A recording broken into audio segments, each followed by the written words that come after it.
we don't often have Dr. Sungenis here in Southern California, so I'm going to save as much time as possible for you to have with him. I want to address what I think will be the first pillar to fall. The title of the talk tonight is The Coming Scientific Revolution. I don't think I'm telling anybody in this room anything they don't already know. The pillars of our civilization are shaking. Not only the financial pillars, moral pillars, cultural pillars. Good heavens, 45% of the inhabitants of this country want to redefine what marriage means. We're entering a time when certainties are collapsing. What a lot of people don't understand is that one of the foundational certainties, some would say the foundational assumption of the modern world itself, is also wobbling. Our film is called The Principle because it deals with that foundational principle of the modern world. It's the Copernican principle. And the Copernican principle is really something very simple. When you really look down at it, what it says is that we're nothing special.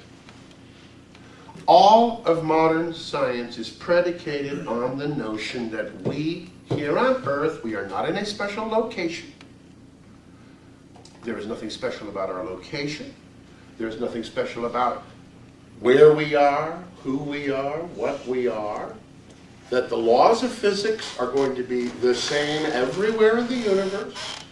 There are going to be no special locations, no special directions. This is the foundational principle of modern science. It begins, strangely enough, with a pope. In the 16th century, the calendar was getting a little sketchy. We didn't have the leap year. And the Pope was asking the smartest men in Europe to help him, just like the church always did at that point.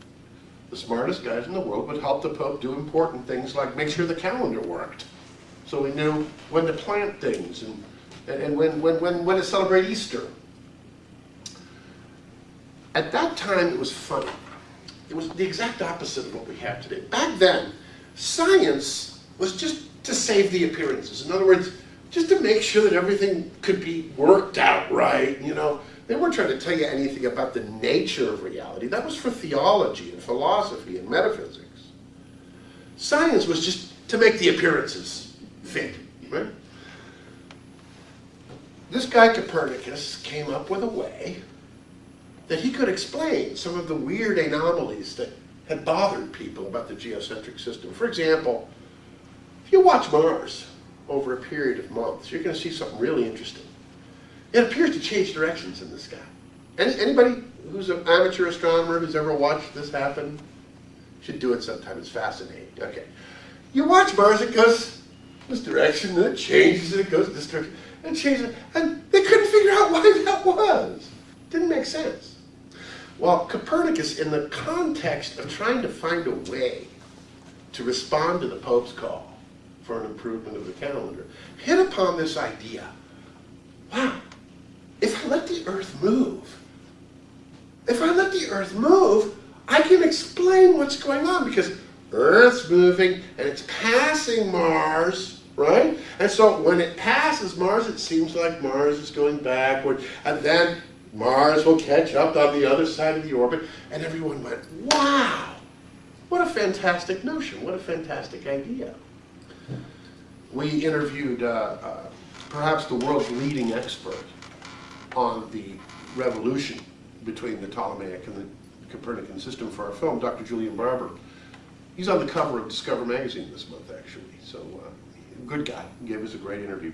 And he said that the Copernican revolution had nothing to do with the sun at the center of the universe, had nothing to do with it. If you look at the original map that Copernicus drew for his book, the sun does not appear in that. It was not a heliocentric system. It was just a system that allowed the Earth to move so that they could explain this paradoxical motion of Mars. But that was the beginning. That was the beginning because science at that point began to say, this isn't just a way to make the calendar work better. this is the way things really are.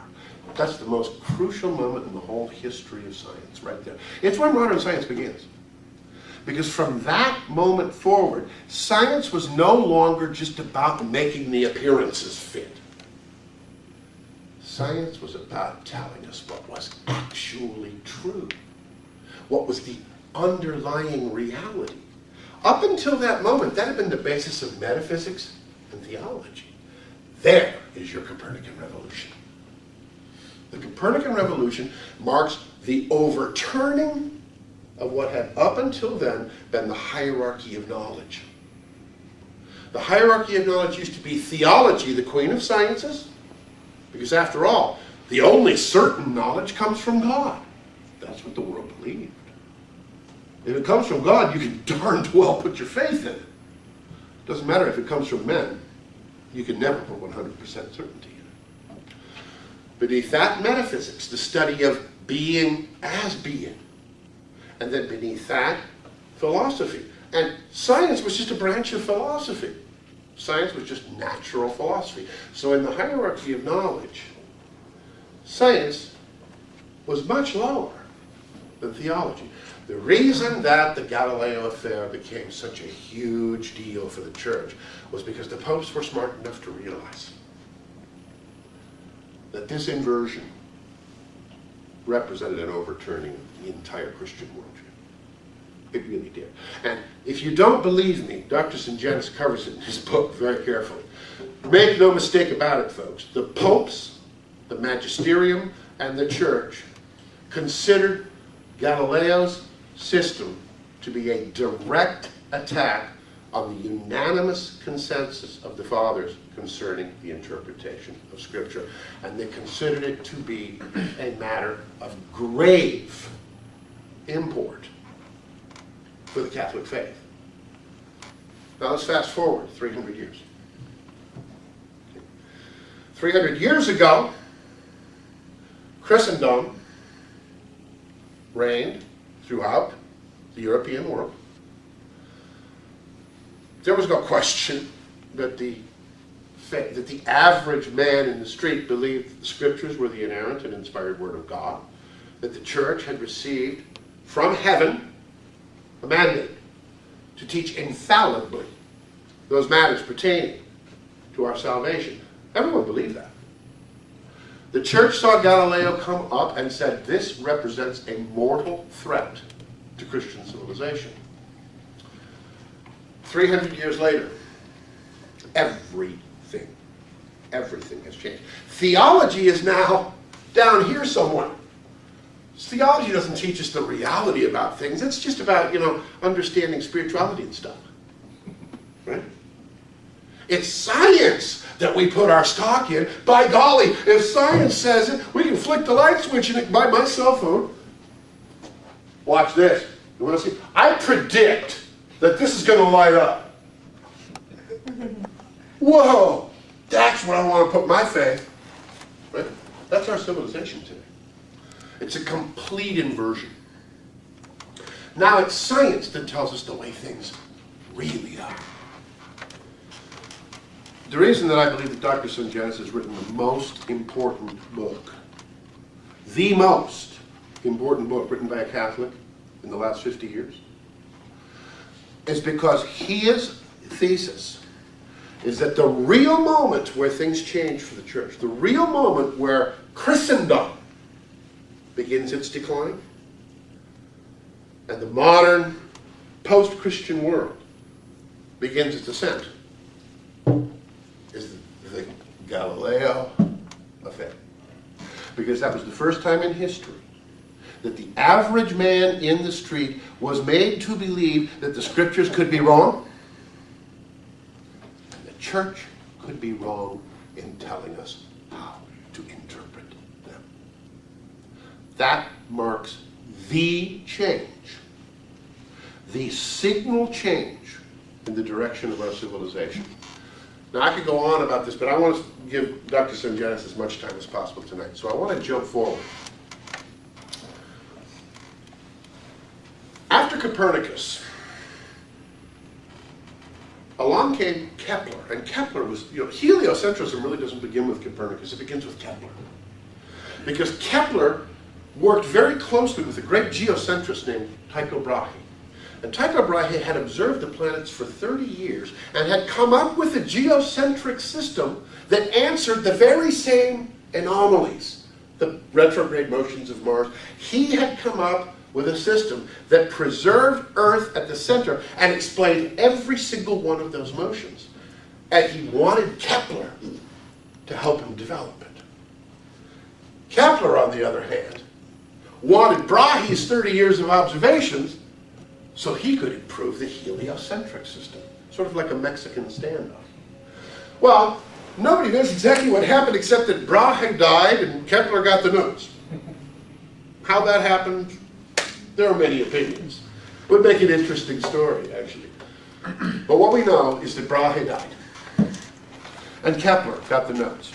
And Kepler used those notes to write another incredibly influential book, which put not only did it put the sun at the center, but it gave us an incredible idea that the sun was somehow responsible for moving the planets.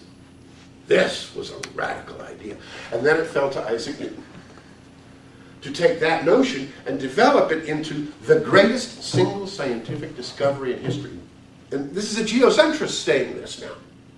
I am telling you as a geocentrist that the single most brilliant scientific idea in history was Isaac Newton saying, oh, it's gravity. It's gravity.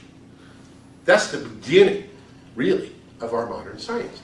And of course, gravity depends upon the idea that that big, big sun, of course, the small, small Earth has to go around the big, big sun. Everybody can understand that. How could anybody possibly, anybody with half a brain, how could anybody doubt that for a second?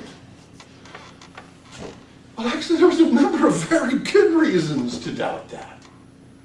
First and foremost among which was, all of the fathers unanimously had interpreted Scripture as teaching the opposite. Now, back in those days, folks, that was a big deal. The faith was very strong in those days. And people back in those days had a hard time with the notion that some theory from some brilliant scientist ought to be allowed to overturn the unanimous consensus of the fathers on Scripture. So Galileo, absolutely convinced, for very good reason. I mean, after all, the theory of gravity is very persuasive, folks. I got news for you. You ask 1,000 people in this city tonight, do you believe in God? Probably 500 or 600 will say yes. You ask 1,000 people, do you believe in gravity? 1,000 of them are going to say yes. It's the new religion. It's the new faith. Here's where it gets interesting.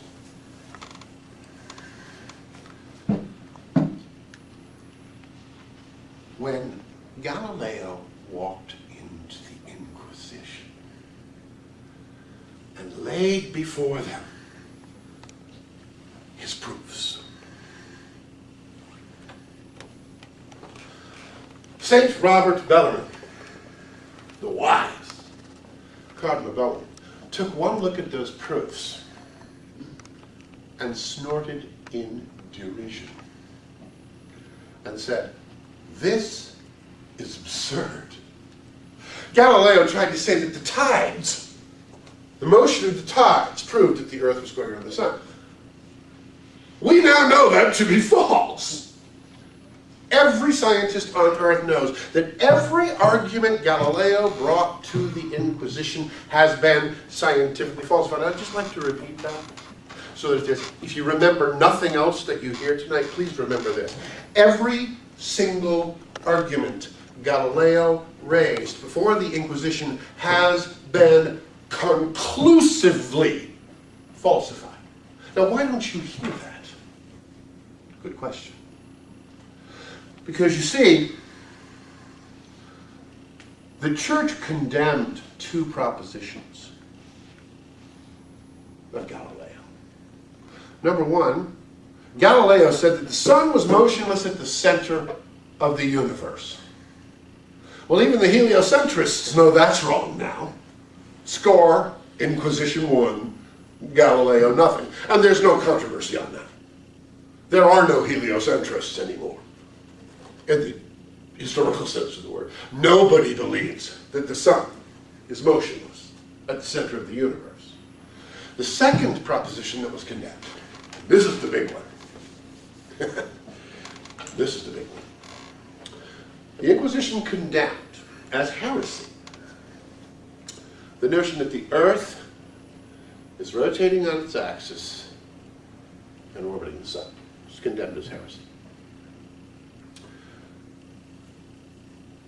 Now, be honest with me, folks. Please don't be embarrassed. Honest. How many people in here believe that it has been, please be honest with me now. How many people believe that it has been scientifically demonstrated? When I say scientifically demonstrated, I mean something very specific. I mean experimentally demonstrated. It has been measured and can be repeatedly measured. If I want to see it, you can show it to me. How many people believe that it has been experimentally demonstrated that the Earth rotates on its axis once every 24 hours and revolves around the sun once every 365 days? Who believes that's been proven? I'll buy it. Okay, very good. Would you be kind enough to share with us what experiment it was that demonstrated for us that the Earth is rotating on its axis once every 24 hours and revolving around the sun once every 365 days? I'll admit that my degree is in political science. But it seems to me that, recalling the few physics classes I took back in college, I thought that pretty much the three Newtonian laws that we use to pretty much get a satellite from here to there. Excellent. Very good answer. Very good answer. Thank you. The answer is an excellent answer. Indeed, there is no experiment to prove it. But if it's wrong, why can we get satellites to go where they're supposed? How come we can get to the moon? How can you tell me that this is wrong? Thank you very much. Now you see why the church in the end had to shut up. Because it was so convincing. Newton's gravitational laws were so profoundly successful that in the end, even the cardinals and the Pope were convinced that they had to shut up about Galileo. If only they would have held on another 40 years. In your physics studies, did you hear of something called the theory of relativity? Yes. Okay.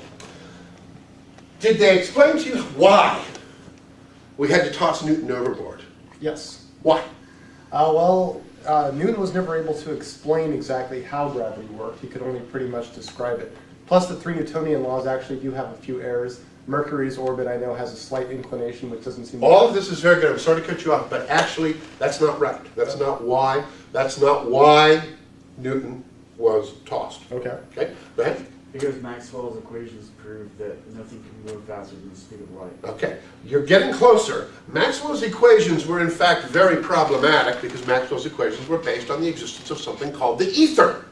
Now we're going to get to what actually caused Newton to be tossed.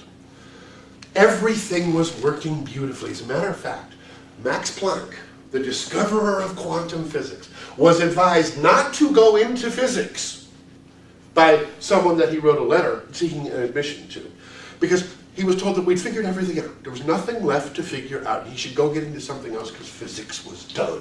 This was in the last couple of decades of the 19th century. We figured it all out. It's over. There's nothing big left to discover. Well, God has a wonderful sense of humor, and pride does come before a fall. You know, everything worked beautifully. Yeah, there was problems with Mercury's perihelion, but those were minor details. Here was the real problem. We all knew it had been established for hundreds of years. Everyone with half a brain knew that the Earth was going around the sun. This was not a controversial issue. Only one problem. They'd never been able to experimentally measure the motion. No experiment in all history, beginning with Dominic Arago, all the way through. They had Fresnel, Fizeau, George Bedell, Airy's failure. These men expected to be able to measure this motion. We knew how fast it was going. Had to be going about 30 kilometers a second, right? All of physics, Maxwell's equations included, were based on the knowledge of an ether. What is ether? Well, ether is the substance of space. Well, why does space have to have a substance? Well, because we know that light's a wave. What's waving? Right? You can't go surfing without an ocean. You can't have a light wave without some medium to transmit it. All of physics, up until 1905, was based. You couldn't get a degree in physics in 1905 if you didn't believe in the ether. Keep that in mind the next time somebody tries to convince you that science has things figured out. 100 years ago, you were crazy if you didn't believe in the ether. You couldn't explain electromagnetism without the ether. Well, there was one problem. If the ether existed, we should be able to directly measure this motion of the Earth around the sun. Why? Well, because the light waves are being propagated through this medium, and if the Earth is plowing through this ether at 30 kilometers per second, I got an idea. We'll build this big instrument. We'll have an arm that goes this way, and we'll have an arm that goes this way. And we know how fast light goes, right? We'll shoot a beam up this way, and we'll shoot a beam up that way. We'll split the beams and combine them, and we'll be able to measure by the interference when we recombine them how much the Earth has moved in the time it took for the light to go those two directions. Simple. The problem is, when this experiment was done, first in 1881, and then again in 1887, by Michelson and Morley. The experiment was done in Cleveland, Case Reserve University, to the absolute astonishment of every physicist on Earth. The result was, the Earth was clearly not plowing through the ether at 30 kilometers per second. Now, there was some question about just how much motion was being shown. The standard answer you're going to get today was that there was a no result. There was a no result. That's false. Just as a matter of history, I want to tell you, if they tell you that it was a no result, they're lying. That's not true. The experimenters themselves wrote up their experiment and reported it in the American Journal of Physics? Yes. Yes. You can read it in Bob's book. The page is reproduced. They reported a result. The result was not no. The result was simply far too little to account for a 30-kilometer motion of the Earth around the sun. But it was reported as no. Why? Well, here's where that very smart fellow, sitting in the patent clerk office in Zurich, Switzerland, named Albert Einstein, enters the picture. Here's where the modern world begins. Physics, they were beside themselves. They had no explanation. All of the standard explanations for phenomena like stellar aberration were based on the idea of the ether. The Michelson-Morley experiment gave them two and only two choices. Number one, well, the Earth isn't going around the sun after all. Let's all go to Rome and start a novena to St. Robert Bellarmine. No.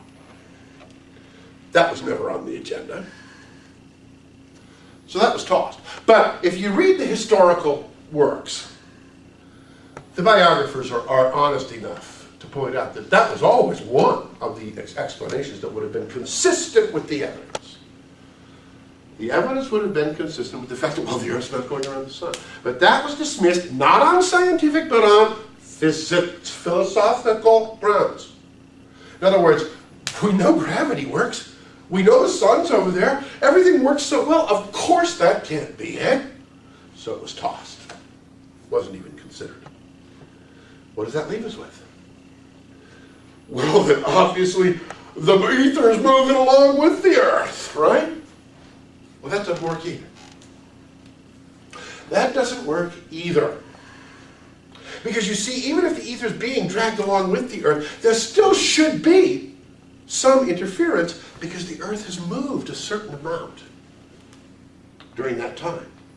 But they weren't measuring that fringe shift. Leave it to Einstein to come up with the answer.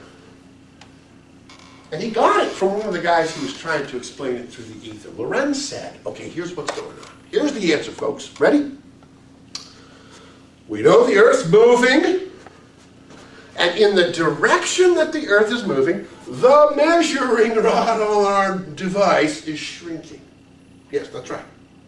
It's shrinking, and what's really interesting is that it's shrinking just exactly enough to make it look like the Earth's standing still. Isn't that remarkable? What a coincidence. That the ether is shrinking the rod just enough to make it look like the Earth is standing still. You will still find this referred to as the Lorentz contraction. Did you study the Lorentz contraction? Okay. Isn't that fascinating, though, that it was shrinking just enough? What a coincidence, huh? Well, not even modern science was prepared to swallow that one. It was literally laughed out of court. There was no physical reason why it should be shrinking. There was no even proposed reason why the ether should shrink a metal rod. And why just exactly that much? Einstein came up with a much better idea. Nobody's going to believe the rod is shrinking, right? So Einstein said, well, wait a minute. It's not the rod that's shrinking. What's shrinking? Space. No. Time. Time is shrinking. When you see our movie, you'll see that we show the Michelson-Morley experiment. And we show that there was a little fringe shift there, right? And you see that the rod shrinks and the fringe shift goes away. All fine, it shrank. No, we're moving, right? All Einstein did, this is all special relativity is. It's exactly the same equation, exactly the same numbers. It's just that L for length in Lorentz's equation becomes T for time. In Einstein's equation, time shrinks. Time moves at different rates, depending on the state of motion of the body. Welcome to the modern world. Now I'm going to finish up real quickly here, because this story just begins here. But I will tell you that the entire world changed on that day. All of a sudden, rods begin shrinking, time begins moving at different rates, and there are no absolutes left in all the universe. Nothing is still. Nothing is constant. Everything is relative. Why? Because the only other alternative was to admit that the Earth wasn't moving.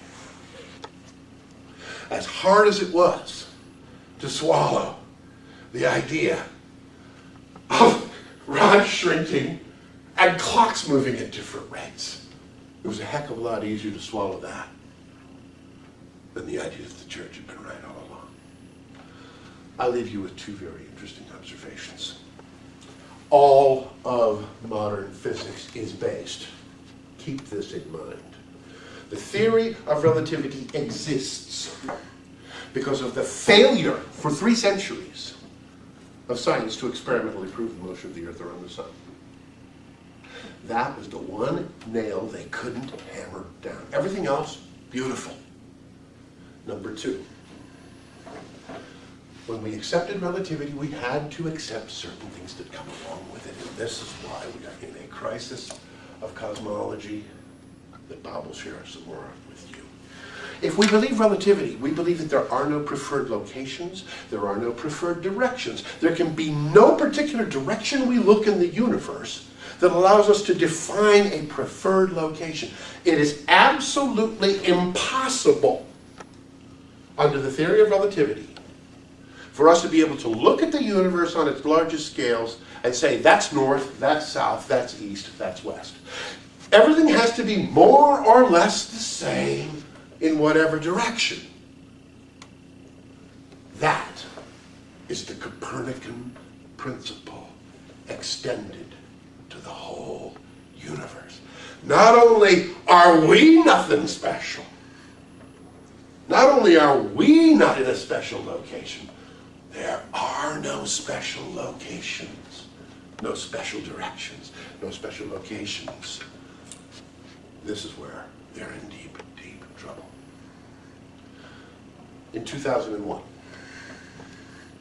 and I'm skipping over many things you can read in Dr. Syngenes' book. I'm just going to the one that's really going to blow the lid off of this. In 2001, a device was launched to measure the cosmic microwave background. You guys have heard of that? COBE? Yeah. Well, no, this was WMAP, the one after COBE. COBE was launched in 94? 1990. What they saw with COBE freaked them out so much that they spent a whole bunch of money to build something called the Wilkinson Microwave Anisotropy Probe, the WMAP for short. You see, under Big Bang theory, everything has to be the same. It has to be isotropic. In other words, it has to look the same in any direction, right? But that's not enough. You see, things could look the same in every direction, even if you were in a special place. Think of a desert, right? Let's say you're on top of a big rock in the desert. Well, you can look 360 right. Everything's going to look the same to you, right? But if you walk off of that rock and do a 360, the rock's going to look different, right? So that rock would be a special place. Can't have that. The universe has to be isotropic, has to look the same no matter where you look, and it has to be homogeneous. It has to look the same no matter where you're looking from. Can't be any rock, it just has to be desert, right? They put up WMAP in 2001 to look at what had tantalizingly sort of troubled them from the COBE, which is that the predicted uniformity of this microwave background, which is alleged to be the oldest light in the universe. In the Big Bang cosmology, after the Big Bang, there's a period of about 300,000 years where there is nothing but energy. And then there is a moment of decoupling where the photons decouple and we begin to have transparency in the universe. Structures begin to form. We start with helium and hydrogen, and then 13.7 billion years later, here we all are, right? Another wonderful coincidence, right? Time and chance. The problem is, COBE found that cosmic microwave background wasn't perfectly isotropic and homogeneous. This was interesting. So they put up the WMAP in 2001, and that is where things started to get very interesting. We interviewed for our film Professor Max Tegmark of Massachusetts Institute of Technology. He describes for us in our film the night he became the first living human being to observe something called the axis of evil. You've heard of the axis of evil? Haven't heard of the axis of evil? Second thing you don't want to forget when you go home tonight is to Google WMAP axis of evil. Now, what they discovered was that in these tiny fluctuations of the cosmic microwave background, they found astonishingly that there were universe-wide planes between the warmer and colder sections. These were aligned with one another. When Max talks about discovering this, he literally says, I hit my computer and it gave me the picture and I went, whoa, that's crazy. It wasn't supposed to look like that. It's supposed to look random, remember? Everything's all the same in every direction, no special direction. Well, guess what? There are giant universe-spanning alignments in the oldest light in the universe. These define an axis. That axis is pointing, and I'm sure this is just a coincidence. That axis happens to be directly aligned with the ecliptic and the equinox of completely insignificant, purely random, and unimportant Earth. This is so shocking. This is absolutely impossible to reconcile with Big Bang cosmology. That's why it has been called the axis of evil. Why evil? Because it's bad news for the theory of relativity. That's why it's evil. You've got to take my word for it. The idea that the largest structure that we can see in the universe is defining a universe-spanning arrow that's pointing directly at the equinoxes of Earth, the point where the sun crosses the equator every year, and at the plane of the ecliptic, which is the plane that the planets orbit the sun. Remember, they say the Earth is tilted at 23.5 degrees on its axis? Okay? Well, that tilt is precisely the plane that we describe as the ecliptic. If you were to take the Earth and put it back up, so it was straight up and down, then the planets and the sun would be inclined at a 23.5 degree angle. Now, I'll leave you with this. Tycho Brahe, remember that guy who wound up dead all of a sudden, and Kepler had all of his notes, right? Remember him? He had devised a system that answered every single one of the observations in the sky, the retrograde of Mars, all the retrogrades, the phases of Venus, all of these things were answered. Ptolemy's system had Earth at the center and everything else going around Earth. Brahe said, no, Earth is at the center, but the Earth only has two satellites. It has the sun and it has the moon. Everything else in our solar system is orbiting the sun, right? And the sun and the planets are orbiting on this ecliptic plane. And everybody said, why in the heck should that be? Why should everything in the whole solar system be orbiting at an angle like that? What's so special about that angle? And you know what Brahe said? He said, I don't know. Got no idea. But I do know the Bible tells me that's what's happening. And then he died. Okay? 300 years later. One. And precisely one cosmology. Only one predicts a cosmological significance to that 23.5 degree angle. Only one cosmology predicts that that 23.5 degree angle is of much greater than merely local significance here for our little system. Because Tycho Brahe predicted that the sun and the stars and the entire rotation of the universe was related to that 23.5 degree angle. And in 2004, 350, 400 years later, we put up a satellite. We finally get to see the whole extent of the visible universe. We'll never see any further out, because light can't get to us from any further out. When you look at the largest structure in the universe, that 23.5 degree angle is built in to the entire cosmos. I could go on, but I want Dr. Singenis to have time to address this. We stand on the verge of a massive revolution in cosmology. I want every one of you to not be intimidated at all. There is a crisis in cosmology. There's a crisis in evolution. Right? Now, don't get me wrong. The church allows great freedom and latitude in these areas, and I'm not anybody's bishop. But I will say this, it's a great time to believe the church had it right all along. And that 100 years from now, our apologists will be trying to come up with explanations for why we didn't say so.